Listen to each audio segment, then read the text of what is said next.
Chapter 2: Eliciting the symptoms of mental illness. Keywords that will be discussed in this chapter: diagnosis, history, mental status examination. Introduction.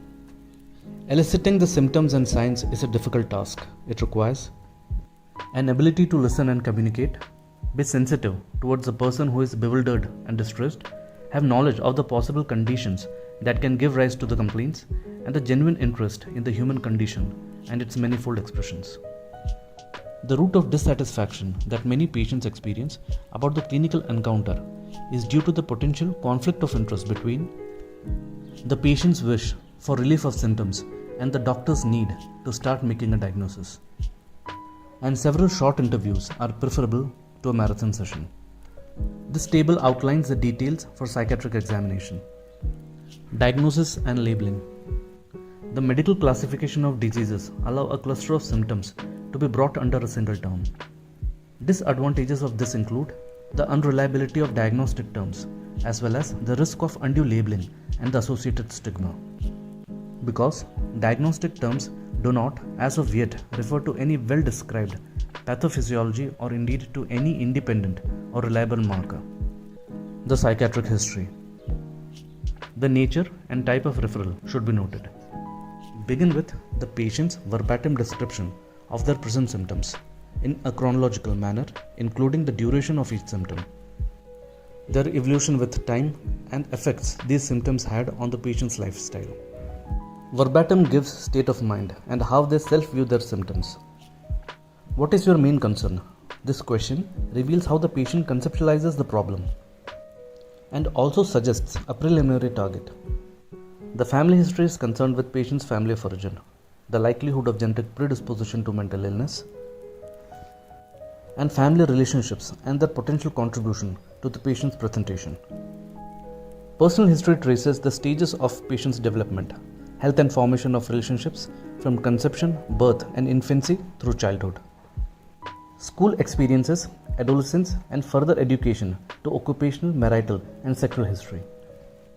And other important events that influenced the personality development and attitudes of the patient.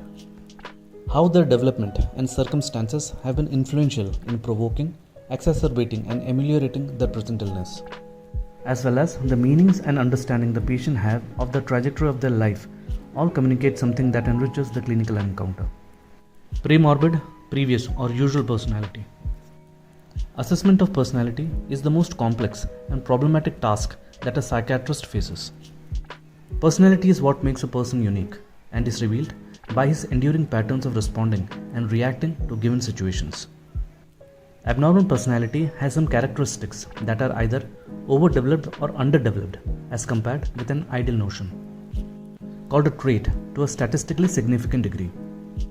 The patient's personality is assessed using three areas of information.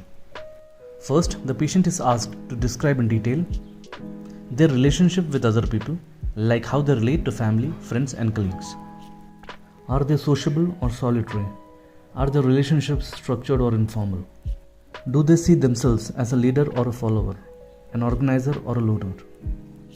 Are they pliant or truculent, cooperative, sympathetic, or clubbable? Their interests in sports, films, and literature, their goals, ambitions, and aspirations, and their general view on topics like religion, morality, politics, and economics. The second area is how the patient reacts to the interview situation.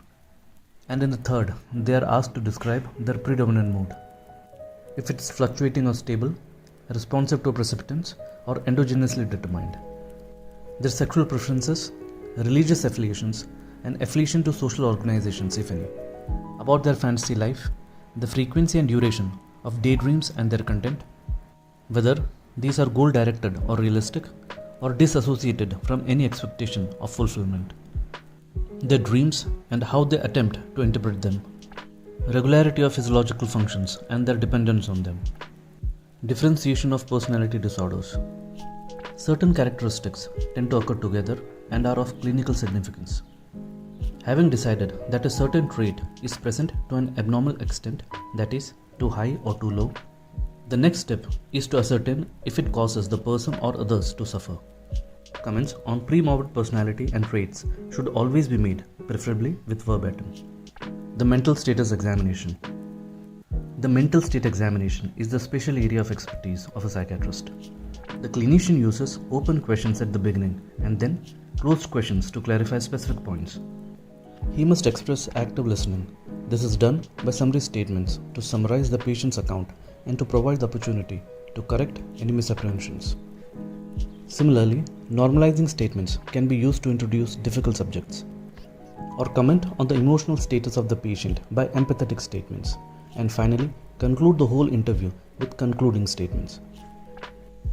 One of the difficulties is to know when to pursue what the patient has just revealed in more detail, that is, when to make the incision for the psychopathological operation. Training and experience are essential in knowing in which areas delving will be rewarded with useful information. This table summarizes communication skill techniques with examples. Clinicians should use language that mirrors the patient's. Ask questions that are comprehensible to patients of different verbal abilities and cultural backgrounds that will result in appropriate and informative answers.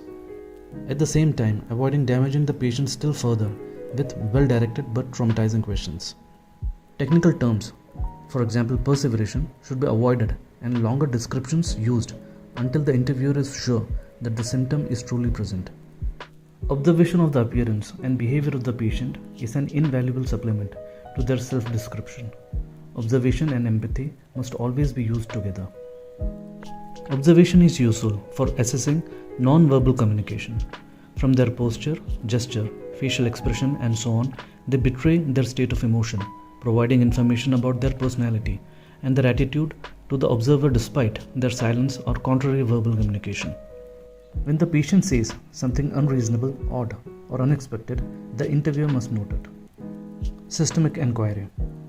The appearance and behavior of the patient are also observed for the clinical medical information they carry.